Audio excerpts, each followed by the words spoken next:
What if I told you that acid reflux can be fixed without prescription drugs? Please allow me to explain.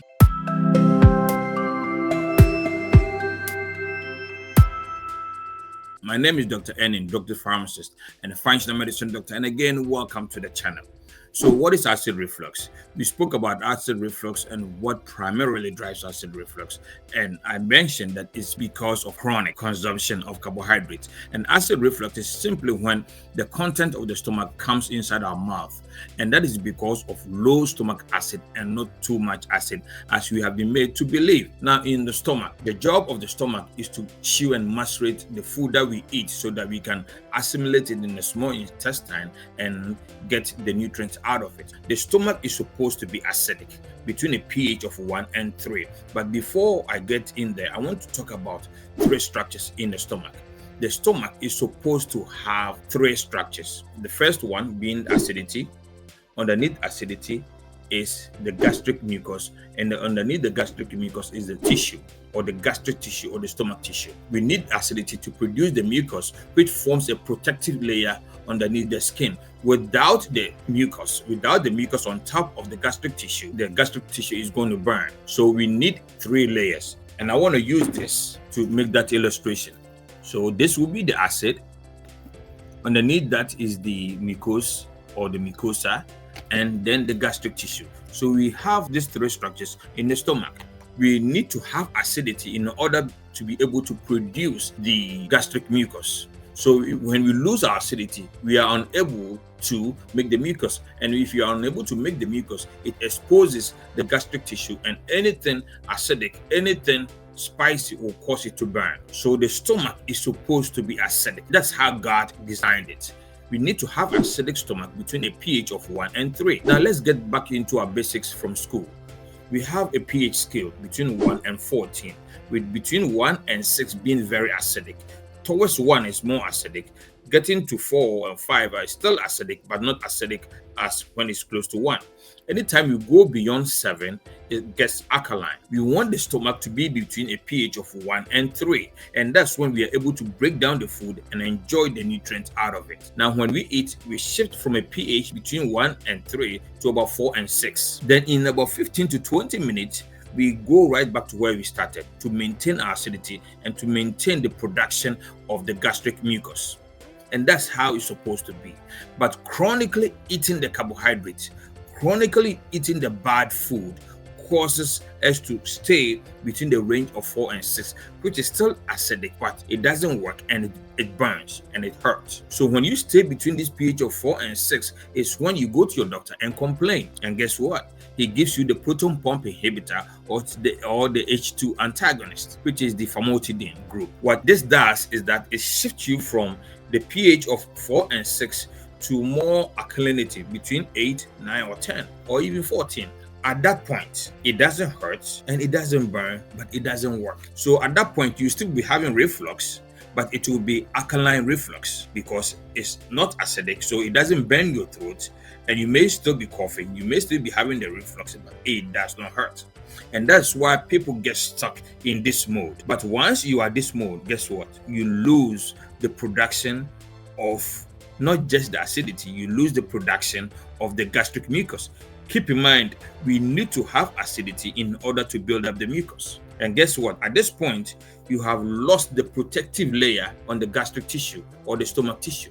Now it is exposed, and that is not how God designed it. So how do we fix that? We fix that by introducing acidity back into the stomach. We have supplements for that, and we have natural ways of doing that. And I did mention in a previous episode that we could use apple cider vinegar to do that, or lemon water to do that. But those are all for short-term purposes, because continually doing that will affect the dynamics of the endothelial layer of our throat. So we start doing lemon water every morning. Now, once you start doing the lemon water and start to burn, it means that you don't have any gastric mucosa protection. So at that point, you want to introduce some mucus into the system. And this is what happens with people with gastritis. In gastritis, they don't have the acidity and they have lost the protection from the gastric mucosa or the gastric mucus. So in such people, once you introduce the apple cider vinegar or the lemon water, it burns because they don't have that protective layer. So naturally, what we can do is to introduce aloe vera into the system. So we get aloe vera, we slice it off, we take the crystals inside, and we blend it with lemon water. And we start drinking that you get a very dense water that we can drink. You drink it before and after your meals and not during your meals. And gradually doing that will help fix the acidity and also build back the mucus up. And there are natural supplements that you could also do in place of the apple cider vinegar and in place of the lemon water, and that's called betaine, which contains hydrochloric acid, which is an acidifier. It goes in there to acidify the stomach. And let's also remember that once we don't have the protective layer, that acidifier, such as the betaine or the hydrochloric acid, will still burn. So we also need that protection. At that point, there are other things that we can use, natural supplements that we can use to heal the gut before we introduce back the hydrochloric acid or the betaine. And the first one will be the glutamine. And we have a specialized form of licorice called the DGL, and we have mastic gum. All those things will come in there and start healing the gut. So we stop taking the acidifier and start healing the inside of the stomach to cause that healing. So the mastic gum will do that, the glutamine will do that, the DGL will do that, or the glycosinated licorice, which is the same thing as the DGL, will do that. So you do that for some time, then you start introducing the acidity.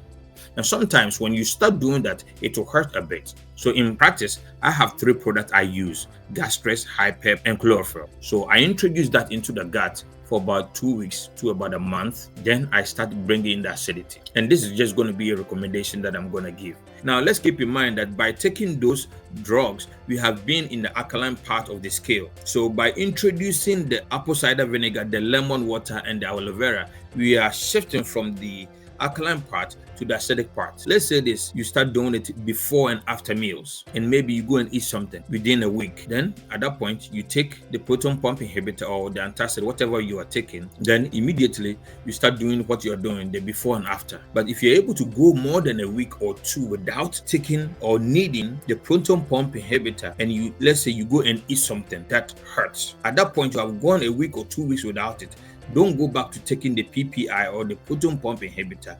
You want to introduce more acidity, so drink more of the lemon water and the aloe vera to maintain more acidity. So that will help you get over that hurdle, and eventually you will no longer need proton pump inhibitor. And that is how you're able to fix it from a natural perspective.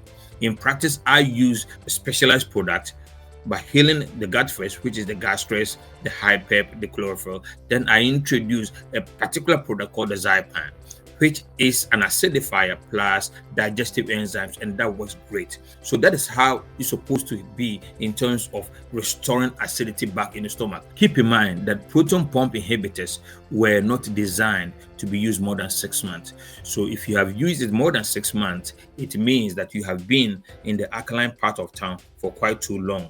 So it's going to require some time and effort on your part to shift it to the acidic side of things. I hope this helps. If you like this content, please don't forget to like, don't forget to follow, don't forget to share, and most importantly, don't forget to subscribe so that we can keep this conversation going. I see you in the next video. Thank you.